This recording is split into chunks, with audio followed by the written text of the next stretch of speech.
साथी आज यहाँ पर जंतर मंतर पर पहुंचे हैं। हम जानते हैं कि पिछले 32 दिन से भी ज्यादा का जो ये सफर रहा है, भगत सिंह जन अधिकार यात्रा का सफर रहा है,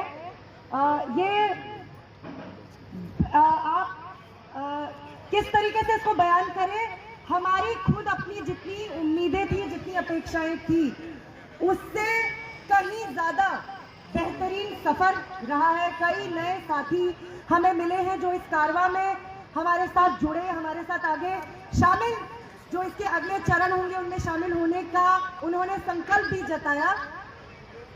लेकिन मुझसे पहले भी बहुत सारे वक्ताओं ने बताया कि इस यात्रा को निकालने का मकसद क्या था। जाहिर तौर पे बहुत सारी बातें इस मंच से आ चुकी हैं और 32 दिनों की इस यात्रा के दौरान भी हम लोगों ने इन मसलों पर बात की। लेकिन क्यों आज के दौर में भगत सिंह जन अधिकार यात्रा जैसी यात्रा निकालने की जरूरत है। एक बात तो सच है कि भगत सिंह जैसे क्रांतिकारी शहीद जो थे, जो हमारे, आप कह सकते हो कि जो हमारी एक क्रांतिकारी विरासत है, उसको तो याद करने की जरूरत हर वक्त होती है।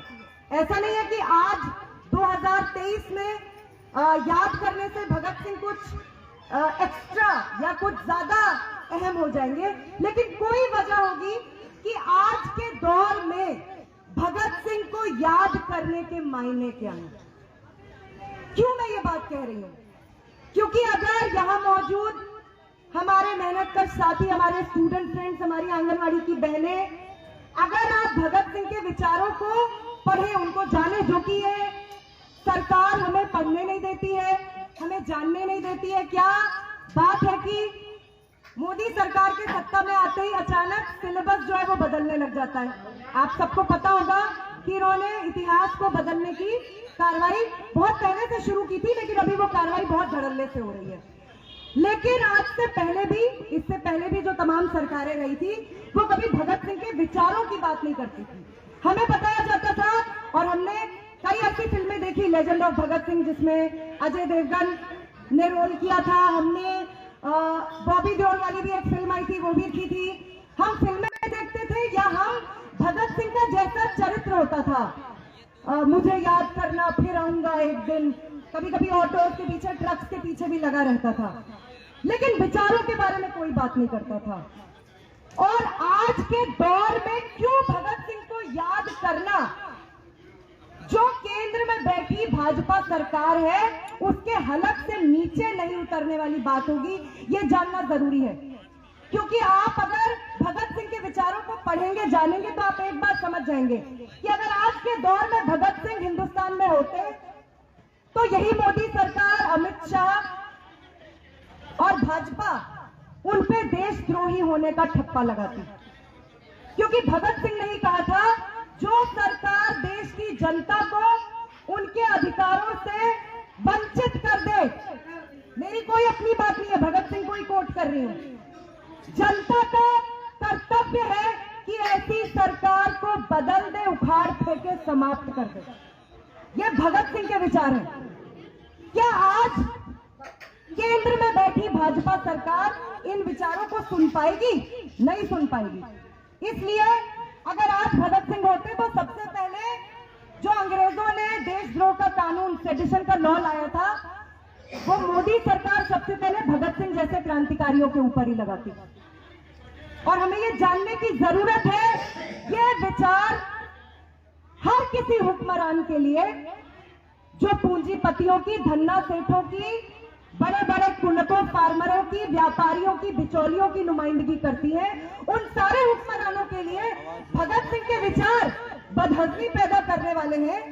लेकिन फांसीवादी मोदी सरकार के लिए ये और खतरनाक हो जाते हैं। पिछले 9 सालों में जितने भी सत्ता में आने से पहले मोदी सरकार ने दावे किए थे, जिनको आज कहा जाता है वो जुमले हैं, वो तो क्योंकि अमित शाह ने खुद ही बोल दिया था कि 15 लाख की बात हमने सीरियसली थोड़ी कही थी, वो जुमला था। तुम बेवकूफ बन गए, तुम्हारी गलती, तुम्हारे बैंक अकाउंट में 15 लाख थोड़ी आने थे, वो तो जुमला था, ये अमित शाह ने खुद बोला था। लेकिन इनके दावों की पड़ताल इन्हीं के नारों से करते हैं।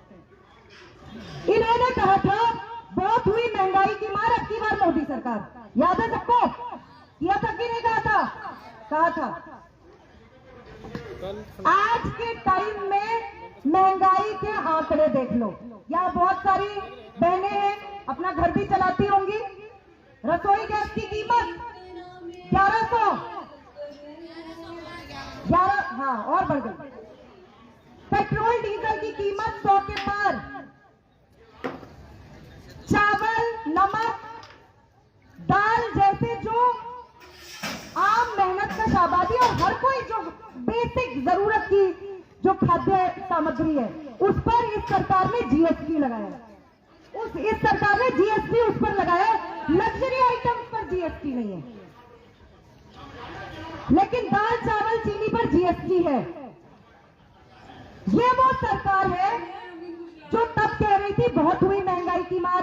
यही स्मृति ईरानी, महिला एवं बाल विकास विभाग की मंत्रालय की, केंद्र सरकार की, बहुत सारी आंगनवाड़ी की बहनें भी हैं। ये बहुत ड्रामा करती थी, तुलसी वीरानी भी थी ये, तो ये ड्रामा करती थी। 2014 से पहले सिलेंडर ले लेके इसने बहुत ड्रम बजाए थे, तब 410 रुपए कीमत थी 2014 से पहले। आज 1100 का आंकड़ा छू रहा है। ये बहुत हुई महंगाई की मार नहीं है। इन्होंने कहा हम देश को विकास के पथ पर ऐसे आगे ले जाएंगे, ऐसे आगे ले जाएंगे, ऐसे आगे ले जाएंगे। देखते रह जाओगे, हम देखते ही रह गए। आज देश में 32 करोड़ लोग बेरोजगार हैं, इसलिए नहीं कि वो काम नहीं करना चाहते हैं। ये सरकार उनको रोजगार नहीं दे सकती है। फिर नहीं दे सकती तो क्या कहती है? ओ भाई पकौड़े तल्ले भी रोजगार है। पकौड़े तलो, ये रोजगार है। रेड़ी घोमचा लगाओ, ये रोजगार है। क्यों? क्योंकि तुमने सारी सरकारी नौकरियों की भर्तियों पर फ्रीज लगा दिया है।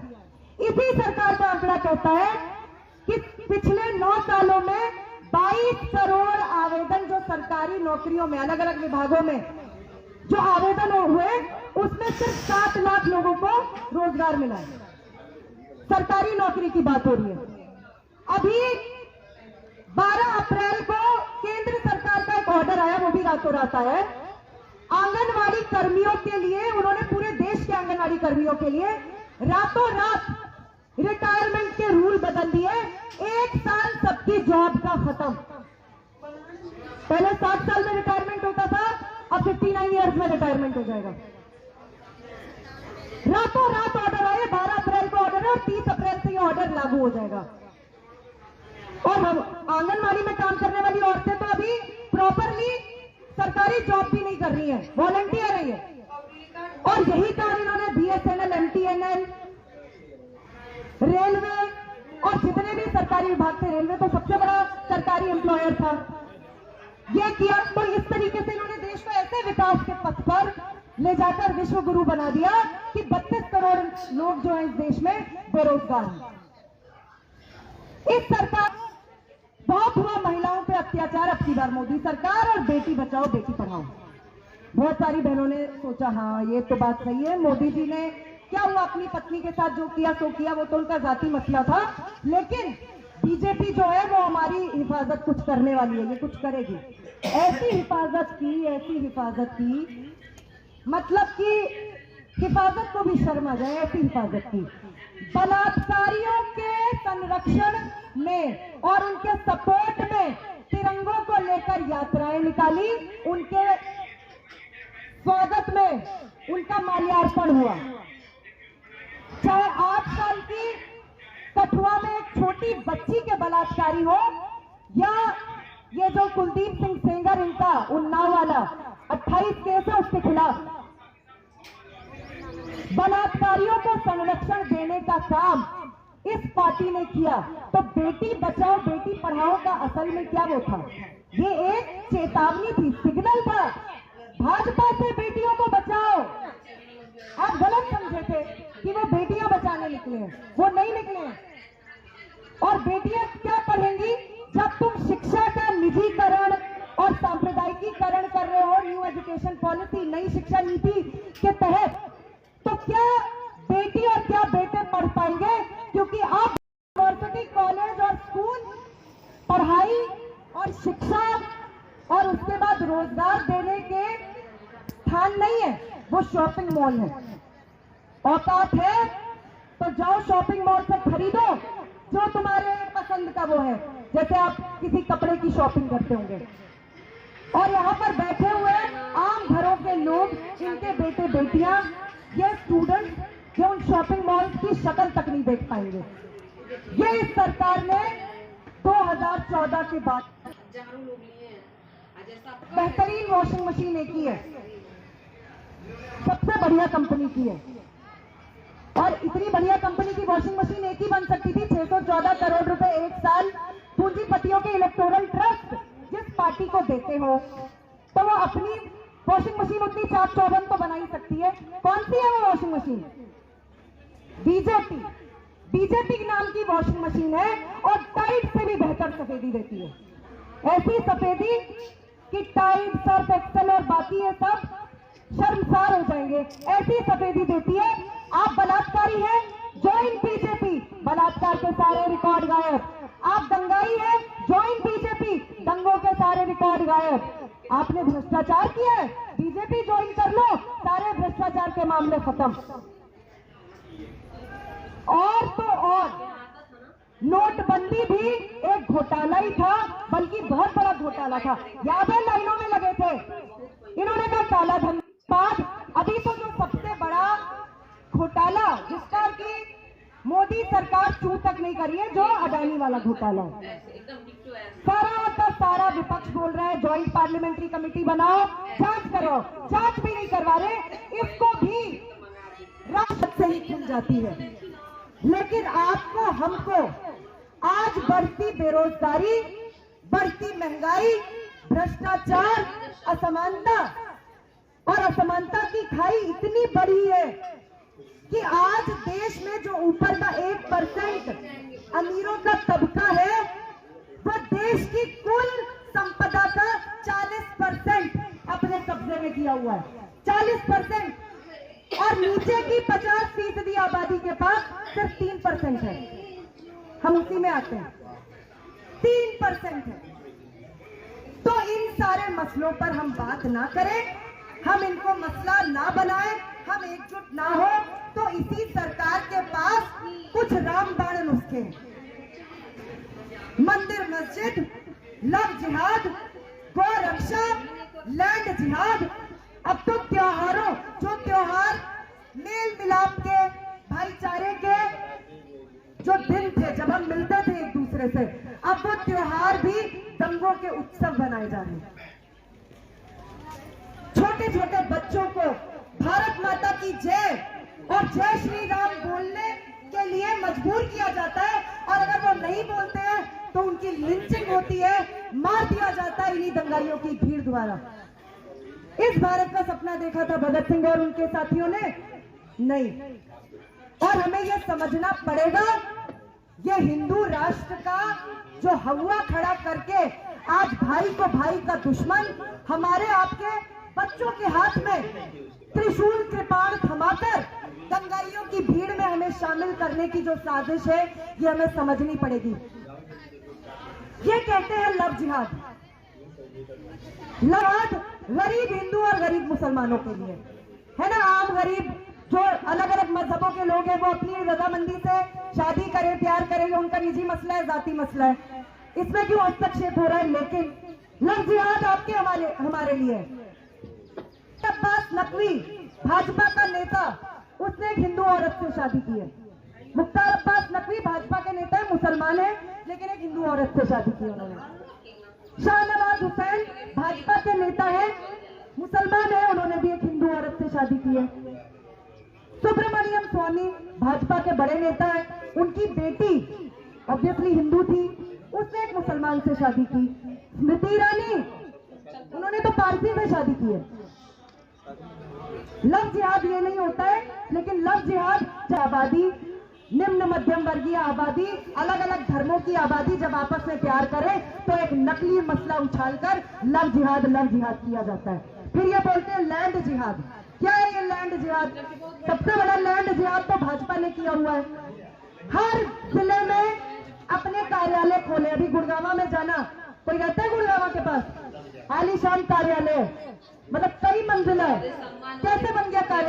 वहां गरीब किसानों की जमीन छीन कर हर जिले में इन्होंने ये किया है। तो सबसे बड़े लैंड जिहादी तो भाजपा वाले, गरीब किसानों की जमीनें छीनकर अपने कार्यालय खड़े कर रहे हैं और आपस में गरीब मुसलमान और हिंदू आबादी को लड़ रहे हैं। और यहाँ पर सबसे ज्यादा शोर अभी पिछले कुछ दिनों में गौ हत्या बीज बैन को लेकर हो रहा है। आप लोग भी अपने व्हाट्सएप में, जो अलग अलग इलाकों में भी लोग किसी व्हाट्सएप ग्रुप में शामिल हो जाते हैं, और हर ऐसे व्हाट्सएप ग्रुप में भाजपा ही घुसे रहते हैं, तो हमेशा बोल देते हैं अरे फलाना नॉर्थ ईस्ट दिल्ली में गाय कट गई, अरे वहां पे गौमांस बरामद हुआ, अभी एक मंदिर में गौमांस मिला, ये हुआ वो हुआ, सब लफाजी होती है। अगर इनका गाय प्रेम इतना ही सच्चा है तो गाय तो हर जगह पवित्र है ना। इन्हीं की पार्टी गोवा से लेकर केरल और उत्तर पूर्व में बीफ की पूरी सप्लाई की बात क्यों करती है। अमित शाह ने 2017 में खुद, जो भारत के गृह मंत्री हैं और भाजपा के बड़े नेता हैं, उन्होंने 2017 में गोवा में जाकर बोला यहां पर हमारा बीफ बैन करने का कोई इरादा नहीं है। केरल में मल्लपुरम डिस्ट्रिक्ट में इनके नेता श्री प्रकाश ने बोला केरल में भी हमारा बीफ बैन करने का कोई इरादा नहीं है। नॉर्थ ईस्ट में ये तो यहाँ की जीवन शैली है, यहाँ पर तो हम इसको बैन करने के बारे में सोच भी नहीं सकते हैं। तो गाय भाजपा के लिए कोई जानवर नहीं, वो एक राजनीतिक जानवर है जिसका इस्तेमाल वो चुनावों में अपनी राजनीतिक रोटियां सेकने के लिए करती है। और किस आग पर वो चुनावों में राजनीतिक रोटियां सेकती है? दंगों की आग पर। कौन मरते हैं उन दंगों में? कभी कोई नरेंद्र मोदी, अमित शाह, ओवैसी, योगी आदित्यनाथ, मनमोहन सिंह, सोनिया गांधी और राहुल गांधी नहीं मरते हैं। हमारे आपके आम घरों के बच्चे बच्चियां, केजरीवाल भी नहीं मरता, कोई बड़ा नेता इन दंगों की आग में नहीं मरता है। आम गरीब लोग मरते हैं। इसलिए आज देश की आम मेहनत करने वाली आबादी को, नौजवानों को, छात्रों को ये बात समझनी होगी कि आने वाले दिनों में भाजपा का अगर एक दिन भी शासन में रहना पक्का हो जाता है तो हम अपनी खुदकुशी कर रहे हैं, आत्महत्या कर रहे हैं।